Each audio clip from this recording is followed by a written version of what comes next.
자, 시청자 여러분들 반갑습니다. 얼음사이다입니다. 자, 여러분, 요즘 우리나라 경제가 참 힘이 듭니다. 그죠? 자, 그런데 결국 믿을 거는 삼성전자밖에 없더라는 것이죠. 대한민국이 믿을 수 있는 건덕지는 삼성전자밖에 없다는 것입니다. 최근에 우리나라 경제가 몹시 힘든 가운데 그나마 삼성전자가 또 중요한 역할을 해주고 있습니다.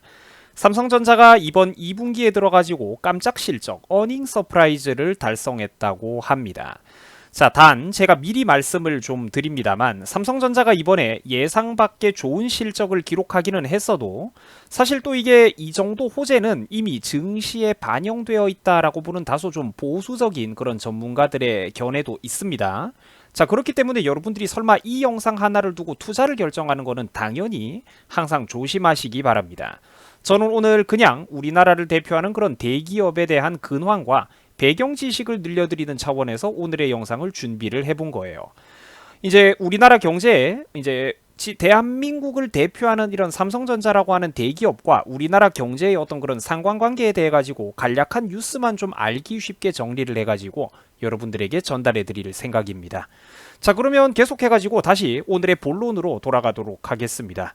자, 아무튼 삼성전자가 이번에 큰 실적, 깜짝 실적을 기록했다고 합니다. 회사가 일단 어느 정도는 다행스럽게도 잘 굴러가고 있다는 거죠. 자, 우리 대한민국 경제 입장에서는 당연히 이런 거는 정말로 다행스러운 일입니다. 그동안 한국에 뭔가 국고가 들어올 만한 마땅한 어떤 길이 없었죠. 이제 이렇게 대기업이 바깥에서 이렇게 막대한 돈을 벌어오면 당연히 또 막대한 법인세를 납부하기 때문에 국민 전체에게 결국은 대기업이 돈을 잘 버는 건 결국 국민 전체에게 이득이 된다는 겁니다. 뭐 어쨌든 그래가지고 여러분들이 지금 어닝 서프라이즈라고 검색만 해보셔도 온통 삼성전자에 관한 소식입니다. 사실 그런데 이거를 또 바꿔서 얘기하면 삼성전자 말고는 어닝 서프라이즈를 기록한 기업이 별로 없다는 소리겠죠.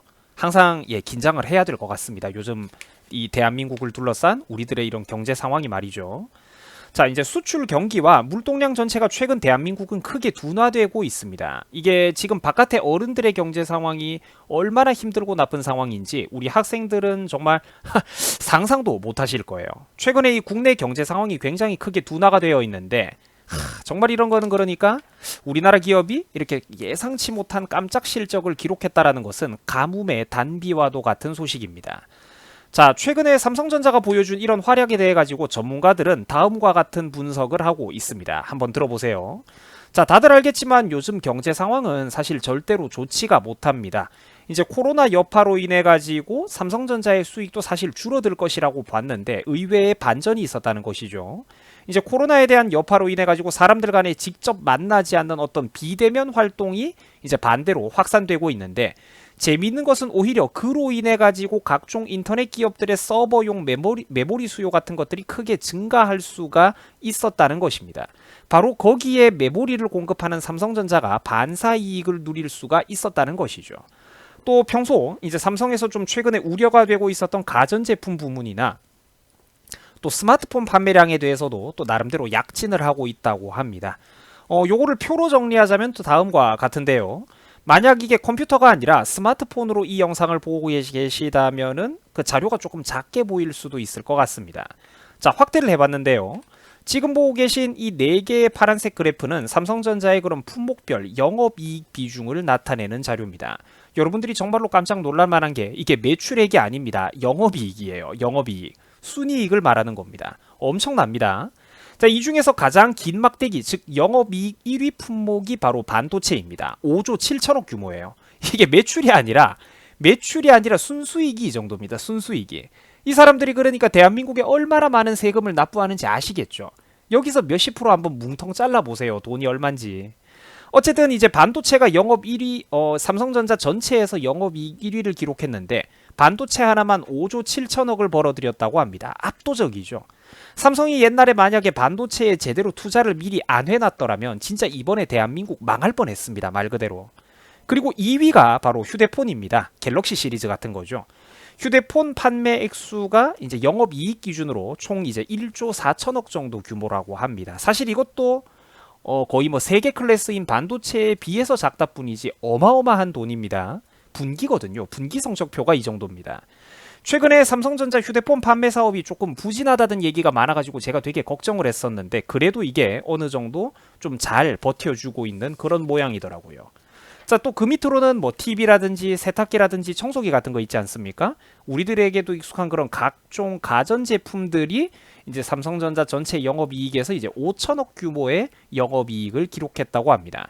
그리고 뭐 모니터라든지 TV 같은 것이죠. 그거 그러니까 디스플레이 사업 부문이 역시 이제 5천억으로 이제 가전 제품과 비슷한 영업이익을 기록했다고 합니다.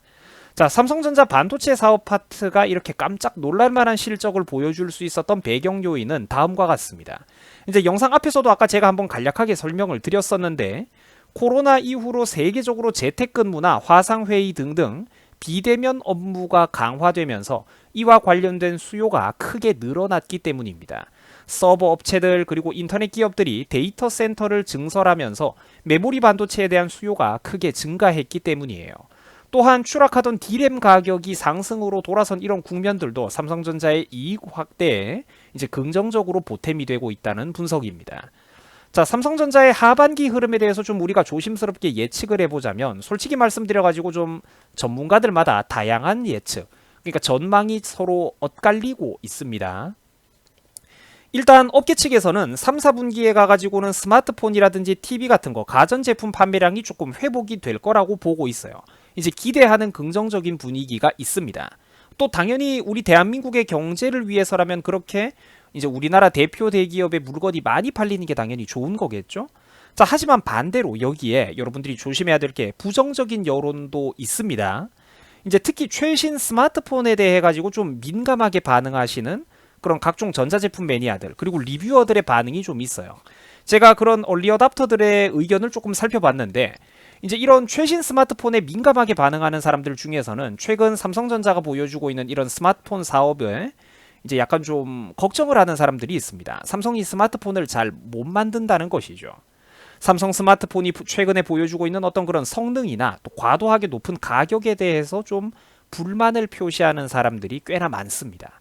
요거 되게 조심스럽게 생각을 해야 될 것 같은데 삼성 경영진에서는 무슨 생각인지 이거를 잘 모르는 것 같더라고요. 이제 쉽게 말해가지고 최근에 그런 리뷰어들, 유튜버들, 얼리 어답터 이런 사람들이 삼성 스마트폰 갤럭시 시리즈가 좀 너무 비싼 것 아니냐라고 좀 우려 섞인 걱정을 보내고 있습니다. 미국의 아이폰과 경쟁을 하기가 힘들 거라는 부정적인 관측이 의외로 그러니까 이런 아마추어 전문가들, 준 전문가들 사이에서 의외로 굉장히 많이 나오고 있습니다. 제가 삼성을 응원하는 것과는 국내 대기업이기 때문에 저는 거의 대부분의 대기업들을 응원하는 입장인데 제가 이제 삼성을 응원하는 것과는 별개로 삼성 스마트폰 사업의 최신 흐름에 다소 이런 먹구름 끼인 평가도 있다는 것을 제가 또 여러분들에게 오늘 좀 솔직하게 소개를 해드리고 싶었고요. 자, 또 시청자분들께서도 이런 사업적인 흐름들에 대해서는 반드시 찬성과 반대 양측의 모두 다양한 평가를 좀 기억해 두시면 배경지식 차원에서 기억을 해두시면 대단히 좋을 것 같습니다. 진실은 뭐 이렇게 긍정평가와 부정평가 그 양자 사이 어딘가쯤에 분명히 있겠죠. 자, 그리고 오늘날 삼성에서 가장 중요한 사업 부문이라면 역시나 반도체입니다. 이 반도체 사업의 경우에는 변수가 전문가들마다 굉장히 많다라고 해요. 최근 각종 인터넷 기업들이 서버나 각종 모바일 수요를 확대함으로써 이제 삼성전자가 이제 뜻하지 않은 이런 어닝 서프라이즈, 깜짝 수요를 기록했던 것은 사실이지만, 깜짝 실적을 기록했던 것은 사실이지만 대신에 지금 많이 팔아버렸기 때문에 하반기에는 또 수요가 감소해버려가지고 다시 반도체 제품에 관련된 그런 메모리 제품들에 관련된 가격 하락세가 올 수도 있다라는 또 그런 전망이 있습니다. 자, 그런데 솔직히 말씀드려가지고 작금의 대한민국 경제 상황에서 삼성 앞에 놓여있는 가장 큰 문제는 바로 총수 리스크입니다. 그러니까 한국 사회 특유의 그런 기업인들 괴롭히기, 군기 잡기 문화입니다. 삼성과 직접적으로 경쟁을 하고 있는 그런 세계적인 기업들은 모두 자국 정부의 전폭적인 지원과 혜택을 받아가면서 앞으로 달려나가고 있습니다. 미국의 그 트럼프가 자국의 기업들을 얼마나 우대해 주는지는 더 이상 말을 하면 입이 아프고 대만에서 또 삼성전자와 강력한 경쟁을 하고 있는 그 대만의 또 세계적인 대기업 TSMC 같은 경우에도 대만 정부의 전폭적인 지원을 받고 있죠. 지금 자국 정부에게 괴롭힘을 당하고 있는 기업은 삼성전자가 유일합니다. 제가 제일 큰 걱정이 되는 게 바로 그거예요. 삼성과 경쟁을 하고 있는 세계적인 기업들은 모두 자국 정부의 전폭적인 지원과 혜택을 받아가면서 달려나가고 있는데, 이제 4차 산업혁명 시대를 맞이해가지고 미래를 향해서 가장 중요한 준비를 해도 모자란 판국의 이 중요한 시국에 우리나라는 시대를 거꾸로 역행을 해버려가지고 기업인들을 괴롭히고 있다는 것입니다. 사업활동과 투자의 발목을 잡는 각종 수많은 정부 규제책들이 자꾸만 늘어나고 있다는 것이죠. 당연한 얘기입니다만 저 얼음사이다는 삼성으로부터 10원짜리 한 장 얻어먹은 거 없습니다. 그러나 제가 대한민국에서 가장 돈 많은 이 아저씨를 대신 걱정해주는 이유, 재벌과 기업인들에게 매겨져 있는 과도한 법인세와 상속세에 대해서 부당하다라고 대신 목소리를 내주는 이유는 저 사람들의 사업 파트가 잘 돌아가는 것이 우리 대한민국 국민 전체에게 공공의 이득이 되는 방향임을 너무나도 잘 알고 있기 때문입니다. 새로운 미세 공정의 반도체 생산 라인을 새로 한 개 까는데 조단 위에 돈이 들어갑니다. 조단 위에 돈이 들어가요. 반도체의 그런 어떤 완성도와 불량률은 고도의 기술 노하우가 필요한 첨단 산업 분야이며, 또 이런 것들은 곧 기업들의 수익과 직결이 됩니다. 반도체 사업을 하려면 전문 지식도 전문 지식이지만 돈을 말 그대로 5만 원짜리를 고속도로에 쫙 깔아도 모자라다는 거예요. 그런데 만약에 이런 삼성이 무너져버리면 저런 사업 중후장대한 거대한 사업 파트를 어설픈 중소기업들이 어떻게 그 빈자리를 메꾸겠습니까? 절대로 불가능합니다. 흔히 대학 교수라는 사람들 중에서도 삼성이 망하면 그 빈자리를 중소기업들이 자연스럽게 채울 것이라는 정신나간 소리를 하는 사람들이 있는데, 삼성 반도체 사업이 무너지면 대한민국 끝입니다, 여러분들. 절대로 그 기술 노하우와 거대한 자본 집약적 사업을 중소기업들이 대체할 수가 없습니다. 그 빈자리를 절대로 메꿀 수가 없습니다. 몰라가지고 그런 소리가 나오는 거예요, 반도체 사업에 대해서. 그렇기 때문에 제가 저 사람들을 응원하는 것입니다. 이재용 씨가 더 큰 부자가 되면 될수록 그게 간접적으로 돌고 돌아가지고 나한테도 이득이 온다라는 그 공공의 선을 저는 알고 있기 때문이죠. 그래서 응원을 하는 겁니다. 누군가들은 그토록 이 사실을 부정하지만 대기업에 의한 낙수 효과는 분명하게 존재하는 팩트입니다. 자본과 기술이 고도로 집약되어 있는 그런 국내 대기업들이 오직 그들만이 가능한 차별화된 경쟁력 있는 상품을 세계 시장에 내다 팔아가지고 외화를, 달러를 벌어와야 된다는 것이죠. 중소기업은 그거를 할 수가 없다는 겁니다. 기술과 자본이 부족하니까요. 이제 대기업들이 벌어온 그 돈이 국내에서 소비되고 세금으로 들어오고 회전하면은 그게 바로 자영업자들도 먹고 살지 않겠습니까? 삼성전자 직원이 오늘 파리바게트에 들려가지고 빵을 하나 사 먹고 가는 그게 바로 낙수 효과라니까요. 정말입니다. 외화를 벌어오지 않으면 국내에서 누가 돈을 쓰겠어요. 국내에서 대기업이 벌어온 돈이 소비되고 회전하면서 자영업자들도 먹고 살고 국민들에게도 어떤 식으로든 직간접적인 혜택이 돌아간다는 것입니다. 뭐 당장 우리가 1차원적으로만 생각을 해봐도 기업이 납부한 그런 수십조 단위의 거대한 법인세를 통해서 우리 집 앞에 있는 도로도 그 빈 구멍을 메꾸고 도로도 관리하고 청소도 하고 길거리 청소도 하고 가로등도 불나간 거 바꾸고 도서관의 직원들에게 임금도 준다는 거죠.